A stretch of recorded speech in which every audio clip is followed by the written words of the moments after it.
అదిరెన్ సంచ మహేశ్వరంకి అతి సమీపంలో HMDA approved villa ప్లాట్లు ఈఎంఐ మరియు బ్యాంక్ లోన్ సౌకర్యం అందుబాటులో.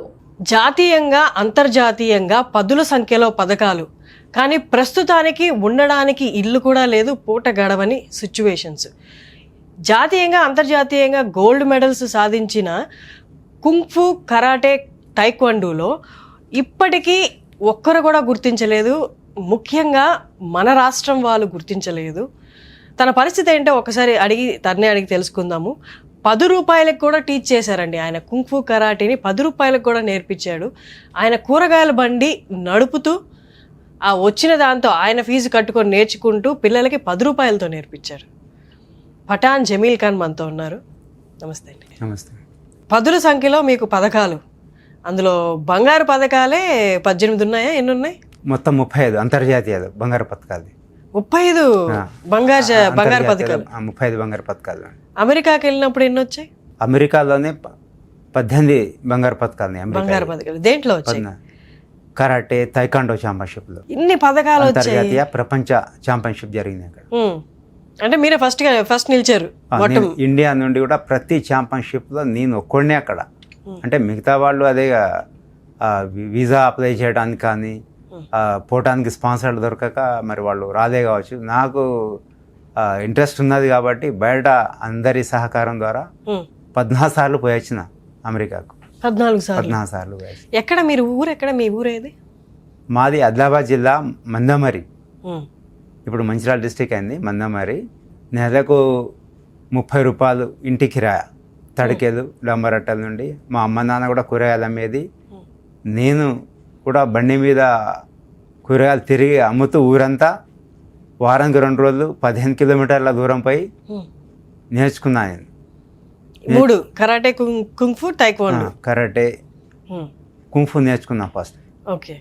నేర్చుకొని మళ్ళీ మా ఊర్లో లేదు కాబట్టి అక్కడ గవర్నమెంట్ స్కూళ్ళు, ప్రైవేట్ స్కూళ్ళల్లో 10 రూపాయలు అని చెప్పి అందరు నేర్చుకోవాలని చెప్పి ఇవ్వకున్న 10 రూపాయలు కూడా లక్షల మందికి 90 నుండి 2000 వరకు లక్షల మందికి నేర్పించిన. నేను 15 రాష్ట్రాలు తిరిగిన జాతీయ స్థాయి పోటీల్లో. లక్షల మందికి నేర్పించారు. నాతో పాటు వాళ్ళు పేరెంట్స్ పైసలు ఇచ్చి పంపిస్తే ఢిల్లీ, పంజాబ్, బొంబాయి ఒక 5-6 టీం పోయేది మేము. నా దగ్గర నేర్చుకున్న పిల్లలు కూడా ఒక్కొక్కళ్ళు 10-15 బంగారు పథకాలు సాధించారు జాతీయ స్థాయిలో. ఇప్పుడు మీ వయసు ఎంత? నాకు ఇప్పుడు 50 సంవత్సరాలు. 15 సంవత్సరాల అప్పుడు నేను స్టార్ట్ చేసిన ఇది నేర్చుకోవడం, నేర్పడం కూడా.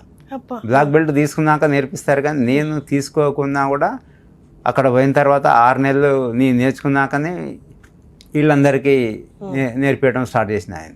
నాతో పాటు తీసుకెళ్ళినాను అందరికీ, వాళ్ళని కూడా పోటీలకు. అసలు అంటే మీరు చిన్నప్పుడు మీరు ఎప్పుడైతే మొదలు పెట్టారో అప్పటి పరిస్థితులు చూస్తే చాలా కొంచెం ఆర్థికంగా మీకు కొంచెం బలహీనంగా ఉన్న పరిస్థితులే కనిపిస్తున్నాయి. మీరు కూరగాయలు అమ్ముతూ నేర్చుకోవడం కానీ ఇవంతా. ఇలాంటిది ఒక కళ ఉందని మీకు ఎలా తెలుసు? అంటే కుంగ్ఫు, కరాటే వాటి మీద ఐడియా ఉందా? ఎవరైనా చెప్పారా? ఒకవేళ నేర్చుకుంటే ఇలా అంతర్జాతీయంగా కాంపిటీషన్స్కి అటెండ్ అవ్వచ్చు అని? వరంగల్ నుండి ఎంఏ హమీద్ గారు అని చెప్పి ఒక 50 మంది టీం తీసుకొచ్చి కార్మెల్ హై స్కూల్ అనే దాంట్లో అక్కడ ఒక డెమో చేసినారు స్టూడెంట్స్తో. నేను ఆ రోజు ఎందుకో అక్కడికి వెళ్ళినా, ఇక్కడ ప్రోగ్రామ్ జరుగుతుంది ఏదో అని చెప్పి చూద్దామని చెప్పి వెళ్తే అది చూసిన తర్వాత ఖచ్చితంగా నేర్చుకోవాలి మొత్తం అంతా కత్తులతోని, నాన్చాకు, స్టిక్స్, ఒకళ్ళు 4 అటాక్ చేయటం ఖచ్చితంగా నేర్చుకోవాలని చెప్పి ఎక్కడ ఉందని అడిగితే 15 కిలోమీటర్ల దూరంలో. అప్పుడు మీకు దాని పేరేంటో కూడా తెలియదు? నాకేం తెలియదు, ఏదో చేస్తున్నారు అక్కడ. అక్కడ 15 కిలోమీటర్ల దూరం ఉంది. నేను పోయి ఆ సార్ని నేను వచ్చి నేర్చుకుంటా అంటే ఎక్కడ నుండి అంటే మందమరి. ఇక్కడ ఉన్న వాళ్ళే రారు, నువ్వు మందమరి నుండి వస్తావా 15 కిలోమీటర్లు అంటే ఒకసారి వస్తా అని చెప్పి. సాయంత్రం అయితే బస్సులు బంద్, కొద్దిగా మధ్యలో అడవి లాగున్నది అంతా ఫారెస్ట్. సాయంత్రం 6 సైకిల్ మీద పోయి నేర్చుకొని వచ్చేది నేను. మళ్ళీ అదే అడవిలో వచ్చేవాళ్ళు, మళ్ళీ అట్నే వచ్చేవాడిని. లేకుంటే ఒక్కోసారి రాత్రి అక్కడే పండుకొని మళ్ళీ పొద్దున్న లేసి వచ్చేవాడిని. అంటే ఇక రాత్రి అయితే అన్నీ వస్తాయి, జింకలు అవన్నీ రోడ్డు మీద వస్తాయి, అడవి జంతువులు వస్తూ ఉంటాయి. ఆ డెమోన్స్ట్రేషన్ చూసి నేర్చుకోవాలని చెప్పి పట్టుదలతో పోయి నేర్చుకొని ఇక్కడ వీళ్ళకి నేర్పిస్తూ డైలీ పొద్దున్న 4ంటికి లేచి దాదాపు 10-12 కిలోమీటర్లు రన్నింగ్ చేసి అక్కడ ఒక మామిడి తోట ఉంటే అక్కడ ప్రాక్టీస్ చేసుకొని నేను వచ్చేవరకు కూరగాయల బండి వాళ్ళు మా అన్నయ్య నాన్న పేరు చూస్తే మళ్ళీ 50 కిలోమీటర్లు, అంటే పొద్దున్న 6ంటికి పోతే రాత్రి 8ంటికి వచ్చేది తిరిగి అమ్మి, ఊరంతా తిరిగి అమ్మి. 8ంటికి వచ్చి మళ్ళీ 8ంటికి పొద్దున్న పోయి వారం 2 రోజులు క్లాస్కి వెళ్ళేది, పోయిన రోజు తొందరగా వచ్చేది. మీ అమ్మ వాళ్ళు ప్రోత్సహించారా అప్పుడు? అంటే మీరు ఆర్థికంగా కొంచెం బలంగా లేరు కదా, మనకి ఇవన్నీ ఎందుకు, కూరగాయలు ఇది వ్యాపారం మీద ఎక్కువ ధ్యాస పెడదాం అని ఏం చెప్పలేదా ఇంట్లో వాళ్ళు? వాళ్ళందరూ అసలు వాళ్ళు కూడా ఏం తెలియదు. నేను కూడా ఒకటి చూసి వాళ్ళు కూడా ఏం చదువుకోలేదు, వాళ్ళు కూడా ఏం తెలియదు. నేను కూడా అదే అనేది. ఇంకా వాడలో కూడా వీళ్ళందరూ పొద్దున్నే లేచి 4ంటికి చలిలో వర్షంలో రన్నింగ్ చేయడం, ప్రాక్టీసు, ఈ కత్తులతో ప్రాక్టీస్ చేయడం ఏంది అని అనేది, వద్దు బంద్ చేయమని అనేది. అయినా కూడా నాకు ఇంట్రెస్ట్ కాబట్టి. అంటే అప్పుడు అలా ఉండి ఇప్పుడు అంటే ఇన్ని బంగారు పథకాలు వచ్చాయి, దేశ విదేశాల్లో మీరు కాంపిటీషన్స్లో పార్టిసిపేట్ చేసి ఫస్ట్ ర్యాంక్ కూడా సాధించారు, మొదటి స్థానం సాధించారు. అక్కడ మెడల్స్తో పాటు క్యాష్ రివార్డ్స్ కూడా ఉంటాయి కదా. ఇన్నేళ్ళు 35 ఏళ్ళు చేశారు కాబట్టి కొంచెం కూడా ఏం మిగిల్చుకోలేదా మీరు? బయటి దేశాల్లో అసలు ఏ గేమ్లో కూడా ఒక క్రికెట్లో క్యాష్ రివార్డ్ ఇస్తారు, కానీ మిగతా ఎన్ని రకాల గేమ్స్ ఉన్నాయి ఎవరు క్యాష్ రివార్డ్ ఇయ్యారు. వాళ్ళు ఓన్లీ సర్టిఫికేట్ ఇస్తారు, అంటే మెడల్ ఇస్తారు. కొంతమంది సర్టిఫికేట్ కూడా ఇష్యూ చేయరు, మెడల్ ఇస్తారు. మన రాష్ట్రం వాళ్ళు, మన దేశం వాళ్ళు ఇవ్వాలి, ఎంకరేజ్ చేయాలి, ఆర్థికంగా వీళ్ళు సాయం చేయాలి. కానీ వీళ్ళు ఇక్కడికి వచ్చిన తర్వాత కూడా బయట అందరి సహకారం ద్వారా పోయి గెలుపొంది వచ్చిన తర్వాత కూడా ఒక క్రీడా శాఖ మంత్రిని కలిసిన, స్పోర్ట్స్ చైర్మన్ని, స్పోర్ట్స్ ఎండీని కలిసి వినతి పత్రాలు పెట్టినా కూడా వీళ్ళు చేస్తా వేరు. ఏమని అంటే ఎందుకని రిజెక్ట్ చేసి రావట్లేదా, రిజెక్ట్ చేశారా ఏంటి? వాళ్ళు అంతే, ఫైల్ పంపించినాం, నీ ఒక పని ఉందా, ఏరే ఎన్నో ఉన్నాయి, లేకుంటే 6 నెలలు అయింది మాకే జీతాలు లేవు, ఫండ్స్ ఎక్కడున్నాయి. ఒక క్రీడా శాఖ మంత్రి ఇచ్చినా కూడా అంతకుముందంటే ఆంధ్రప్రదేశ్ అని అన్నారు. తెలంగాణ వచ్చి కూడా 10 సంవత్సరాలు అయింది. కేసీఆర్ ఉన్నప్పుడు కూడా ప్రతి ఒక్కళ్ళని ఫస్ట్ టైం 2014లో జగదీష్ రెడ్డి అని విద్యుత్ శాఖ మంత్రి ఉండే, అతను నాకు బాగా పరిచయం కాబట్టి ఆయన పర్సనల్గా ఇచ్చి పంపించారు అమెరికాకు. అప్పుడు నేను 4 బంగారు పథకాలు సాధించి వచ్చిన, తీసుకపోయి ముఖ్యమంత్రి గారిని కల్పించారు December 5. అయితే 4 రోజుల తర్వాత మళ్ళీ తీసుకురా అని అన్నారు. ఇక అంతే, ఇక 4 రోజులు అన్నది 10 సంవత్సరాలు గడిచిపోయినాయి. జోగురామ్ అన్న ఆదిలాబాద్ మినిస్టర్, వాళ్ళ దగ్గర ప్రతి ఒక్కళ్ళ హోమ్ మినిస్టర్ ఎంతమంది ఉన్నారో అధికారుల దగ్గర, నాయకుల దగ్గరకి తిరుగుతూనే ఉన్నా. తీసుకుపోయి కలిపేయండి, అన్ని రకాల క్రీడాకారులకు ఇస్తున్నారు కదా. ఆ సిద్ధుకి ఇచ్చారు, సానియా మిర్జాకు, చాలా మందికి ఇచ్చారు, స్థలాలు ఇచ్చారు, కోట్ల విలువ చేసే స్థలాలు ఇచ్చారు. కానీ నన్ను తీసుకుపోయే వాళ్ళు ఒక్కళ్ళు కూడా దొరకలేదు. నన్ను తీసుకుపోయి అక్కడ కేసీఆర్ని కలిపించడానికి కూడా, కేటీఆర్ గారిని కలిపించడానికి 7 సంవత్సరాలు పట్టింది. ఒక 6 సార్లు ఎమ్మెల్యేగా గెలిచిండు, మంత్రిగా చేసిండు జోగురామన్న ఆదిలాబాద్ డిస్టిక్. 2022లో జనవరి తీసుకుపోయి కల్పించిండు. అంతా నాతో మాట్లాడారు, అంతా విన్నారు. ఏం కావాలంటే సార్ అన్ని రకాల క్రీడాకారులకు ఇంటి స్థలం ఇస్తున్నారు, నగదు ప్రోత్సాహం నాకు కూడా ఇవ్వండి అంటే ఎక్కడ ఫైనాన్స్ లేవని అన్నారు. ఈయన జోగురామన్న గారు వచ్చి బయటకి గన్మేన్ల ముందు కనీసం నామకం అన్న చూసి 5-10 సాయం చేయాల్సింది చేయలేదని. నేను ఒకరోజు ముందు, అంటే నేను పోయిన రోజే పేపర్లో వచ్చింది, పంజాబ్ ఒక క్రీడాకారిని మా గవర్నమెంట్ వాళ్ళు నాకు సహాయం చేస్తారు అని చెప్పి ఏదో ట్వీట్ పెడితే కేటీఆర్ గారు పిలిపించి ఆమెకు ఒక 15 లక్షలు ఇచ్చినట్టుగా పేపర్లో వచ్చింది. ఈ జోగురామన్న గారు ఏరే రాష్ట్రం ఆమెకి ఇచ్చిరు, మనం తెలంగాణ నీకు ఇయరా పోదాంపా అని తీసుకుపోయారు. కానీ ఎలాంటి సాయం దొరకలేదు, రూపాయి కూడా. 10 సంవత్సరాలు టీఆర్ఎస్ గవర్నమెంట్ మరి ఇప్పుడు వచ్చింది, మరి ఇప్పుడన్నా నాకేమైద్దా అని అంటే అంతా అప్పుడు కూడా కాదు. ఇప్పుడు 22 నెలలు అవుతుంది. మహేష్ కుమార్ గౌడ్ గారిని కలిసిన, లెటర్ ఇస్తే ఈ లెటర్లతో విరక్తి చెందుతాను నాకు. అసలు క్రీడాశాఖ మంత్రికి ఇచ్చాడు, క్రీడాశాఖ మంత్రి వాళ్ళ ఓఎస్డీకి ఇస్తాడు, ఆయన ఎటు పంపిస్తాడు, స్టేడియం పంపించినాం అంటే అక్కడ మాకు రాలేదని అంటారు. స్పోర్ట్స్ సెక్షన్ లెటరే స్టేడియం దాకా అందట్లేదు. అక్కడ పోయినా కూడా అక్కడ ఒక డిప్యూటీ డైరెక్టర్ ఉన్నాడు చంద్రారెడ్డి అని చెప్పి, ఆయన పక్కా పడేస్తాడు. బట్టి ఇంకొక ఆయన బట్టారని ఉన్నాడు. నేను 20 సంవత్సరాలు తిరుగుతాను, వాళ్ళే అక్కడే ఉన్నారు. వాళ్ళు అసలు ట్రాన్స్ఫర్ కూడా 5 సంవత్సరాల తర్వాత కావాలంటారు. కానీ మరి ఎందుకు ఏమందంటే ఇది స్పోర్ట్స్ కాదంటారు. స్పోర్ట్స్ కాదంటే మరి క్రికెట్ స్పోర్ట్సా? క్రికెట్ వాళ్ళకు ఇస్తారుగా డిఎస్పీ ఉద్యోగాలు, ఇంటి స్థలాలు కేసీఆర్ ఇచ్చిండు, ఈయన కూడా ఇచ్చిండు, ఇప్పుడు రేవంత్ రెడ్డి కూడా ఇచ్చిండు. ఇప్పుడు సిరాజీ గాంధీ, నిఖిల్ జరీన్కి ఇక ఎంతో మందికి చూస్తాను. మొన్న ఆర్చరీలో కూడా కెనడాలో గెలిపింది వస్తే లోకల్ ఎమ్మెల్యే తీసుకపోతే ఆమె కూడా వెంటనే ₹1,00,00,000 500 గజాలు ఇంటి స్థలం, మళ్ళీ అన్ని ఛాంపియన్షిప్లకు మేమే స్పాన్సర్ చేస్తామని చెప్పి మాట్లాడారు ముఖ్యమంత్రి గారు. మీరు ఏదైతే బంగారు పథకాలు సాధించారో ఆ బంగారు పథకాలు వెళ్ళడానికి ఆ కాంపిటీషన్ మొత్తానికి ఆ జర్నీకి ఎక్కడా ఫండ్ అనేది స్పాన్సర్షిప్ అనేది గవర్నమెంట్ నుంచి లేదు, గవర్నమెంట్ నుండి అసలు లేదు. మీరంతా మీరు చందాలు వసూలు చేసుకొని లేకపోతే స్పాన్సర్లు బయట వెతుక్కొని వెళ్ళారు. ఒక 2 సార్లు టీఆర్ఎస్ గవర్నమెంట్లో మన పద్మారావు గౌడ్ సార్ ఉన్నప్పుడు, అంటే పోయి వచ్చిన తర్వాత ఒకసారి 3 లక్షలు ఇచ్చారు. తర్వాత ఈ భూపాల్ రెడ్డి అని ముఖ్యమంత్రి ఓఎస్డీ ఉండే ఆ సార్ అంతే 10 సంవత్సరాల్లో 2 సార్లు వాళ్ళు ఒకటో రెండో సార్లు స్పాన్సర్షిప్ అయితే ఇచ్చారు కదా కన్సిడర్ చేసి. మళ్ళీ తర్వాత ఇప్పుడు ఈ సహాయం చేయడానికి వచ్చేసరికి ఇది స్పోర్ట్సే కాదన్నారా? స్పోర్ట్స్ కాదంటాను వాళ్ళు, అదే వాళ్ళు. అయితే క్రీడాశాఖ మంత్రి శ్రీనివాస్ గౌడ్ వాళ్ళ పిఏ గారు కూడా ఫోన్ చేసి మీరెవరు డిసైడ్ చేయడానికి, మినిస్టర్ ఫైల్ పంపించినప్పుడు మీరు పంపించాలి అంటే, ఒక మినిస్టర్ పంపించినా కూడా సీఎం నుండి పోయినా కూడా వాళ్ళు పక్కా పడేస్తున్నారు, మాది వీళ్ళకు ఇస్తలేరు. ముఖ్యమంత్రి గారు ఇంటికి కూడా పోయి పెద్దమ్మ గుడి దగ్గర ఇచ్చిన లెటర్, వాళ్ళు పోయి అక్కడ సెక్షన్లో కలవన్నారు, మళ్ళీ అటు నుండి అటు ఏముంటుంది అసలు రిప్లై అనేది. ఇప్పుడు మీ జీవనాధారం ఏంటి? నేను కోచింగ్ ఇచ్చే జీవిస్తాను.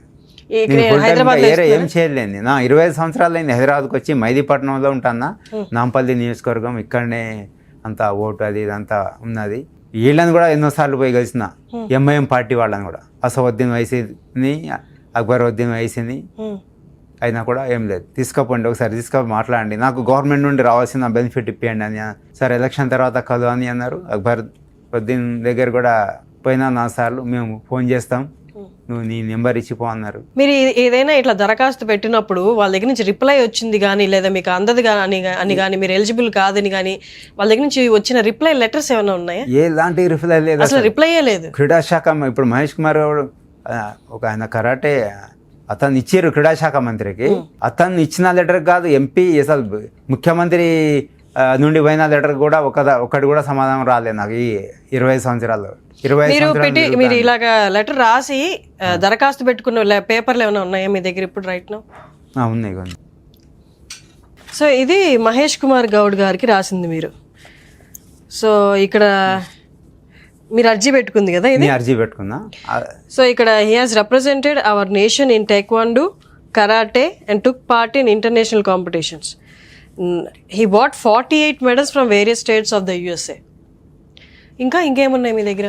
ఈయన ఐపీఎస్ ఆఫీసర్ స్పోర్ట్స్ ఇన్ఛార్జ్ ఉండే, అతనికి రాసినారు డబల్ బెడ్రూమ్ క్యాష్ రివార్డ్ అని చెప్పి.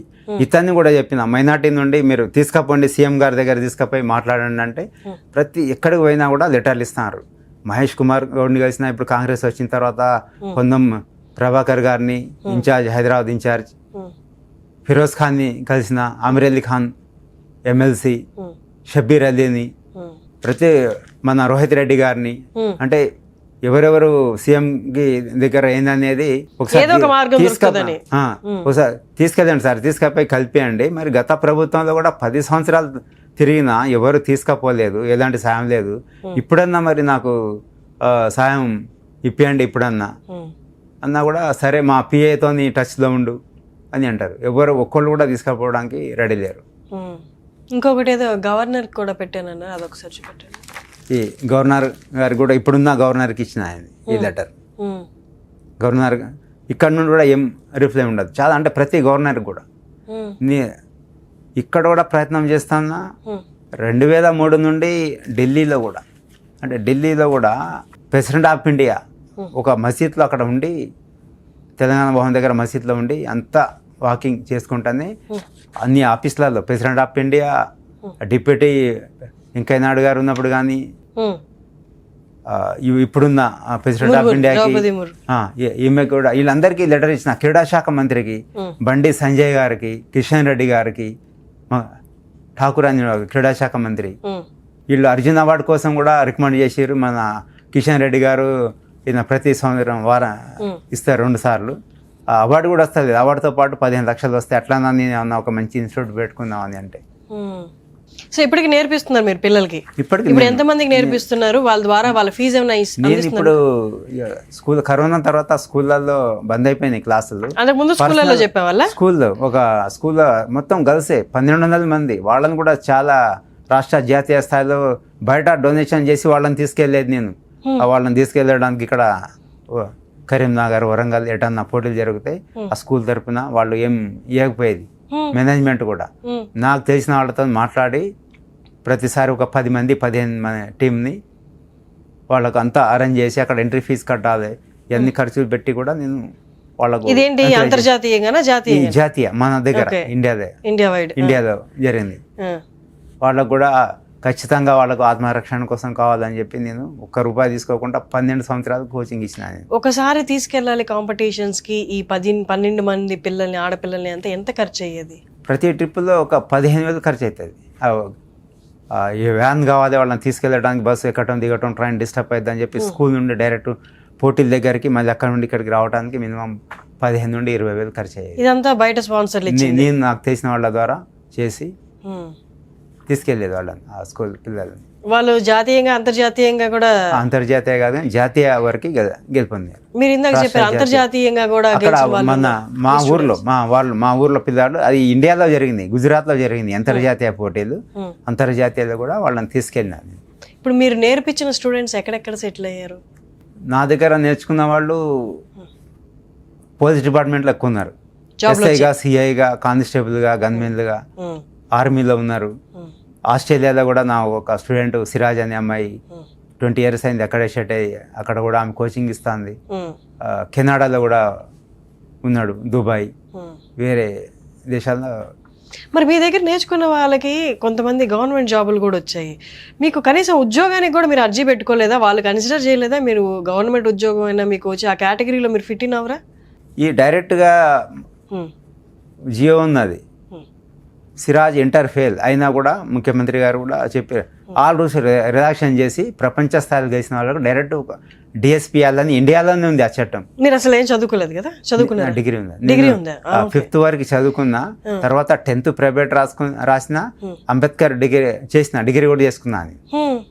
ఎలాంటి చదువు అంటే ఇట్లా జీవో ఉన్నా కూడా ఫాలో చేస్తలేరు. ఏమన్నంటే వాళ్ళకి ఇచ్చిరంటే వాళ్ళు పొలిటికల్ ద్వారా సీఎం దగ్గర పోయి చేసుకున్నారు, నువ్వు కూడా పోయి చేసుకొని అంటారు. స్టేడియంలో అడుగుతాయి, స్పోర్ట్స్ సెక్షన్లో అడుగుతాయి, మా సెక్రటరియట్లో కూడా. ఇప్పుడు ఉద్యోగం వైపు కూడా మీరు ప్రయత్నించారు? ఉద్యోగం కూడా బాగా డిపార్ట్మెంట్లో పోవడానికి చాలా ప్రయత్నం చేసినా నేను. 2003 అప్పుడు ఏఆర్ సుకుమార్ సార్ అని ఉండి అప్పుడు లెటర్, అప్పటి నుండి డిపార్ట్మెంట్ కూడా పెడతాను. ఇప్పుడు కూడా ఈ రిక్రూట్మెంట్ బోర్డు చైర్మన్కి వీళ్ళందరికీ కూడా పెట్టినాను నేను, నాకు ఇవ్వండి అని చెప్పి. ఇట్లా మాకు ఫవర్స్ లేవు, గవర్నమెంట్ నుండి రావాలని అంటారు వీళ్ళు. ఒక డీజీపీ కూడా మన లెటర్ పెట్టినా కూడా. ఇప్పుడు 200 ఎకరాల్లో స్పోర్ట్స్ యూనివర్సిటీ కడుతున్నారు. అంటే ప్రతి ప్రోగ్రాంలో కూడా ఖచ్చితంగా చదువుతో పాటు స్పోర్ట్స్లో నేర్చుకోవాలి, ఉండాలంటున్నారు. కానీ ఎమ్మెల్యేల డిస్టిక్లో ఒక కలెక్టర్ కూడా ఒక అంతర్జాతీయ పోటీలకు పంపించడానికి 2 లక్షల రూపాయలు ఫండ్ కోసం ఇక్కడికి రాసి హెడ్ ఆఫీస్కి పంపిస్తే మా దగ్గర ఫండ్ లేవని అంటారు. ఒక డిస్టిక్ స్పోర్ట్స్ ఆఫీసర్ ఉంటాడు కదా, పెట్టిన వాళ్ళకు కూడా లెటర్ నేను ఇట్లా పోవాలని, మా దగ్గర ఫండ్ లేదంటారు. ఒక ఎమ్మెల్యే ఒక 300 గజాలు కూడా ఇవ్వడానికి కలెక్టర్ నాకు పవర్స్ లేవంటాడు. ఒక ఎమ్మెల్యే మంత్రి కూడా చెప్పి ఇప్పిలేడు ఒక జాతీయ, అంతర్జాతీయ, ప్రపంచ స్థాయి క్రీడాకారులకు. నక్సలైట్లకు మాత్రం లొంగిపోతే 25 లక్షలు ఇస్తాం, లేదంటే 5 ఎకరాల స్థలం ఇవ్వడానికి కలెక్టర్ పవర్స్ ఉన్నాయట. నాకు ఇవ్వడానికి మాకు పవర్స్ లేవని అంటారు. బంగారు పథకాలు 18 బంగారు పథకాలు సాధించారు ఇండియాకి. 2 గిన్నిస్ వరల్డ్ రికార్డ్స్ ఉన్నాయి. హానర్ డాక్టరేట్ కాలిఫోర్నియా యూనివర్సిటీ నుండి ఇచ్చారు, పిహెచ్డి ఇచ్చారు మార్షల్ ఆర్ట్ నుండి. ఇంకా ఏం చేయాలి? ప్రతి పార్టీ వాళ్ళని కలిసిన, తెలుగుదేశం, కాంగ్రెస్ అప్పుడు రాజశేఖర రెడ్డి గారు ఉన్నప్పుడు, తర్వాత తెలుగుదేశం మన కేసీఆర్ గారు ఉన్నప్పుడు కూడా అట్నే తిరిగిన. 25 years అయింది గవర్నమెంట్ చుట్టూ, ఐఏఎస్, ఐపీఎస్. ఇటు అఫీషియల్ వాళ్ళు కూడా చేస్తారు వేరే, అటు పొలిటికల్ వాళ్ళు కూడా చేయకుంటే మరి ఏందన్నట్టుగా మరి ఇంకా ఎక్కడ. చాలా ఆశ్చర్యంగా ఉంది, 25 ఏళ్ల నుండి మీరు తిరుగుతుంటే ఒక్క చోట కూడా మీకు సహాయం దొరకలేదంటే. అసలు ఒక్కళ్ళు కూడా నాకు ఇంతవరకు మానవత్వం ఉన్న వాళ్ళు ఎవరు దొరకలేదు. నా గురించి అన్ని రకాల టీవీలలో పేపర్లలో ఇంగ్లీషు తెలుగు ఉర్దూ ఇన్ని సాధించిన తర్వాత కూడా ఈయనకు అసలు మీరేమనుకుంటున్నారు ఎందుకని దొరకట్లేదు? మీ చోటి వాళ్ళకు కూడా కొంతమంది దొరికాయి కదా, చాలా మందికి ఇప్పుడు మీరేమనుకుంటున్నారు రీజన్ మీకు ఎందుకు రావట్లేదు అనుకుంటున్నారు? అన్ని రకాలుగా నేను ప్రయత్నం చేసిన అన్ని ఛానల్స్ అదేది అయితే నాకు తెలిసింది ఒకటే, అంటే నా ఎంబటి అక్కడ దాకా తీసుకుపోయి మాట్లాడితేనే అలాంటి వాళ్ళకే చేస్తారు. వెంటనే నెల రోజుల్లో వాళ్లకు వెంటనే పట్టా ఇంటి స్థలం ఇచ్చిన పట్టా రెడీ చేసి ఇస్తున్నారు, క్యాష్ రివార్డ్ ఇస్తున్నారు, అన్నీ ఇస్తున్నారు. ఇప్పుడు మంత్రులు ఎంపీలు ఎవరు లెటర్లు ఇచ్చినా కూడా ఆ లెటర్లు పక్క పారెత్తున్నారు. మరి ఎందుకు ఇక ఆ లెటర్లు? ఢిల్లీలో కూడా అంతమందికి ఇచ్చిన ఒక్కటి కూడా రిప్లై రాలేదు. President of India, prime minister, ఇప్పుడున్న ప్రైమ్ మినిస్టర్ కూడా ఇచ్చిన 2 అక్కడ ఢిల్లీ వాళ్ళ ఆఫీస్కి వెళ్ళి ప్రతి ఒక్కళ్ళకి ఇచ్చిన అక్కడ. దానికాడ కోవింద్ అతను ఉండే మన మేడం కన్నా అక్కడ కూడా 20 రోజులు ఉండి చలికాలం డిసెంబర్లో 22లో అక్కడ కూడా వీళ్ళకి కూడా చెప్పిన బీజేపీ వాళ్ళకు, ఎంఐఎం పార్టీ బీజేపీ అందరి దగ్గర తిరిగిన, మీరన్నా తెలంగాణ గవర్నమెంట్ నుండి చేస్తారు నాకు సాయం, మీరన్నా ఢిల్లీ తీసుకపోయి మరి అక్కడన్నా నాకు కల్పించి అక్కడ నుండి ఆర్థిక సాయం ఇప్పియన్నా కూడా వీళ్ళు కూడా తీసుకపోయి ఇప్పిస్తారు. ఒక నేను జాతీయ స్థాయి కాదు కదా, ఒక అంతర్జాతీయ ప్రపంచ ఛాంపియన్ కాబట్టి మీరు ఢిల్లీ నుండి కూడా నన్ను ఇప్పించచ్చు. మరి అందరినీ కలిసినా కూడా ఎవరి నుండి ఎలాంటి సాయం లేకుంటే అయినా కూడా నేను విడిచిపెట్టాలి. చాలామంది ఎందుకు ఎన్ని పథకాలు సాధించినా కూడా నీకు ఏమి ఇస్తున్నారు గవర్నమెంట్ వాళ్ళు? చూసిన ప్రతి ఒక్కరికి అదే ప్రశ్న వస్తుంది, ఎందుకు వెళ్తావు పో, స్పాన్సర్డ్ గురించి పోతాయి, బంద్ చేయి, మా దగ్గర బాడీగార్డ్గా పనిచేయి, ఇలాంటి ఆఫర్లు. నేను దేశం గురించి ఆలోచిస్తే రాష్ట్రం దేశం గురించి అమెరికాలో అవకాశం వచ్చినా కూడా 2017లో 3 సంవత్సరాల అగ్రిమెంటు వాళ్ళ ఆ టీం తరఫున ఆడటానికి అయినా కూడా నేను చేయలేదు, రిజెక్ట్ చేసి వచ్చిన. భారత దేశాన్ని రిప్రజెంట్ చేయాలని 2017లో నేను ఎక్స్ట్రా ఆర్డినరీ స్పోర్ట్స్ కేటగిరీలో గ్రీన్ కార్డ్ కోసం అప్లై చేసిన. కేవలం 4 నెలల్లోనే work permit, American government work permit SS card ఇచ్చారు. సెప్టెంబర్ 4 నెలలు వచ్చింది, 6 నెలలకు గ్రీన్ కార్డ్ వస్తుంది. నేను మా అమ్మకు 75 సంవత్సరాలు, నాన్న చనిపోయారు, యాక్సిడెంట్ అయింది, లెఫ్ట్ హ్యాండ్ పక్క తిరిగింది, సీరియస్ ఉంటే నేను వచ్చిన. గ్రీన్ కార్డు ఇంటర్వ్యూ మిస్ అయినా. 2017 నవంబర్లో ఉండేది, నేను సెప్టెంబర్ ఎండింగ్లో వచ్చిన. అంటే ఇప్పటికీ సిటిజన్ అయ్యేవాడిని. అమెరికన్ వాళ్ళు నన్ను గుర్తించారు. మరి మీరు ఇట్లా చేస్తున్నారంటే అమెరికా వాళ్ళకి ఏం తెలియదు. మరి అమెరికా వాళ్ళకి తెలియదు ఎందుకు పంపిస్తారు పిల్లలని అక్కడ చదువుకోవడానికి? పిచ్చివాళ్ళు వాళ్ళకేం తెలియదని మాట్లాడుతున్నారు వీళ్ళు నాయకులు, అధికారులు. ఏం తెలియాలి? ఇన్ని పథకాలు చూస్తే తెలియట్లేదు, ఇంకేం తెలియాలి? వర్క్ పర్మిట్ H1 ఉద్యోగం మీద ఉన్న వాళ్ళకు కూడా వాళ్ళకు ఇది ఈ వర్క్ పర్మిట్ ఇది work permit, social security card ఉన్నది, ఎస్ఎస్ కార్డు. అంటే ఇప్పటికి నేను సిటిజన్ అయ్యేవాడిని. నేను United States of America employment authorisation card first అది ఇస్తారు, తర్వాత green card, social security card అని ఎప్పటికి ఉంటుంది పర్మనెంట్. అది 1 year అయిపోయింది. నేను ఇటు పరిస్థితి బాగాలేక వచ్చేవరకు నేను ఇంటర్వ్యూ మిస్ అయినా. అప్పుడే లేకుంటే 17లోనే గ్రీన్ కార్డు, ఇప్పటికి 3 సంవత్సరాల తర్వాత మళ్ళీ సిటిజన్ అయ్యేవాడిని. H1 మీద చేసే వాళ్ళకే 15-20 సంవత్సరాలు అయినా కూడా రాదు. బయటి దేశాల్లో క్రీడాకారులకు నేను ఏ దేశం పోయినా కూడా 6 నెలల్లో నాకు అక్కడ గ్రీన్ కార్డు ఇస్తారు. ఇక్కడ ఏ దేశంలో పోయినా కూడా అక్కడ నేను అగ్రిమెంట్ చేసినా కూడా వాళ్ళు అన్ని రకాల అరేంజ్ చేస్తారు. ఎందుకంటే నా కుటుంబ సభ్యులందరూ ఇక్కడ ఉన్నారు అని చెప్పి నేను ఇక్కడ ఉండాలని చెప్పి నేను దేశం తరపున ఆడాలని చెప్పి నేను ఇప్పటికీ ట్రైన్ చేసి పంపిస్తున్నారా మీరు? మీ శిష్యులు ఉన్నారా ఇప్పుడు? ఉన్నారు. నా దగ్గర ఇప్పుడు పర్సనల్గా ఒక దగ్గర 3, ఒక దగ్గర 2 ఉన్నారు. వాళ్ళు హైదరాబాద్ పబ్లిక్ స్కూల్ నాసార్లో చదువుతారు. హైదరాబాద్ పబ్లిక్ స్కూల్ తరఫున వాళ్ళు బంగారు పథకాలు సాధించి వచ్చారు. హైదరాబాద్ వేరే రాష్ట్రంలో పోయి జాతీయ స్థాయిలో యూనివర్సిటీ తరఫున ఒక దగ్గర అంతే. వాళ్ళు 6,000, 12,000 వస్తుంది. 2 ఊర్లో ఉంటానా, వారం 2 రోజులు వచ్చి ఇక్కడ కోచింగ్ ఇవ్వడానికి నేను 550 కిలోమీటర్ జర్నీ చేసి వచ్చి కోచింగ్ ఇచ్చిపోతున్నా. అంటే ఈ 12,000 వస్తుంది నాకు, అక్కడ ఆ ఊర్లో 2,000 ఇంటికి వెళ్తుంది, తింటాను హోటల్లో తింటా అక్కడ నేను. ఇక మా అమ్మ ఇలా ఇక్కడ నెలకు 20,000 ఖర్చులు వెళ్ళాక వీళ్ళందరినీ పంపించేసిన మా పెద్దన్నయ్య దగ్గరికి. వాళ్ళు మదిరాలో ఉంటారు, ఇల్లు కూడా కాల్ చేసి ఒక 8 నెలల నుండి అక్కడ ఉండి ప్రయత్నం దారుణమైన పరిస్థితి అసలు ఇది. మీకు అస్సలే రాకూడదు ఇలాంటి, ఇంత కష్టపడి దేశం కోసం కష్టపడి ఇన్ని బంగారు పథకాలు సాధించి మన వాళ్ళు పట్టించుకోకపోవడం ఒక తప్పు అయితే, రెండోది మీరు ఇలాంటి పరిస్థితుల్లో ఉండి మిమ్మల్ని మీరు పోషించుకోలేక, ఫ్యామిలీని పోషించుకోలేక వారానికి 1000 కిలోమీటర్లు రావడం, 550 కిలోమీటర్లు వచ్చిపోవడానికి 1000 కిలోమీటర్లు అంతే కదా, 270 2 సార్లు వస్తారు కదా, వారానికి 2 రోజులు, 2 రోజులు ఒకసారి వస్తారు. శుక్రవారం శని ఆదివారం కోచింగ్. ఈ 12,000 కోసం అక్కడ నుండి ఎంత జర్నీ చేసి నేను ఈ కోచింగ్ ఇచ్చి వెళ్తాను నేను వచ్చి. చాలా దారుణమైన పరిస్థితి ఇది. మీరు చూస్తున్న వాళ్ళు మీరు కూడా ఇది ఎవరైనా కన్సర్న్ పర్సన్కి రీచ్ అయ్యేలా నేను చేయగలను అనుకుంటే ఖచ్చితంగా మీరు కింద డిస్ప్లే అవుతున్న నెంబర్కి ఒకసారి కాల్ చేయొచ్చు. మన నేషన్ని రిప్రజెంట్ చేసిన ఒక పర్సన్కి ఇలాంటి దుస్థితి రావడం అనేది కరెక్ట్ కాదు. మరి ఎక్కడో ఏదో మిస్ అయ్యింది, కరెక్ట్గా రీచ్ అయ్యే పాయింట్ ఈయనకు దొరకలేదు, లేకపోతే మధ్యలో వ్యక్తులు ఏవైనా ఈయన్ని సరిగ్గా తీసి గైడ్ చేయలేకపోతున్నారు, అర్థం కావట్లేదు. కానీ 25 సంవత్సరాలు మిస్గైడెడ్గా ఈయన వెళ్ళారు అంటే అది కొంచెం నమ్మశక్యంగా లేదు. సో చూస్తున్న వాళ్ళు ఎవరికైనా కరెక్ట్ పాయింట్, కరెక్ట్ పర్సన్ దగ్గరికి నేను తీసుకెళ్ళగలను, దీనికి తగిన సహాయాన్ని కూడా మనం అనకూడదు, ఎందుకంటే హీ డిజర్వ్స్ దట్. ఆయన హక్కు అది. ఇన్ని సాధించి తీసుకొచ్చారు, 15 ఏళ్ళు 25 ఏళ్ళ నుండి చెప్పులు అరిగేలా తిరుగుతున్నారు అంటే అది మన బాధ్యత కూడా. నా వంతు ప్రయత్నం నేను చేశాను, మీరు ఎవరైనా ఉంటే ఖచ్చితంగా ముందుకు రండి. థ్యాంక్ యూ సో మచ్ అండి, థ్యాంక్ యూ వెరీ మచ్.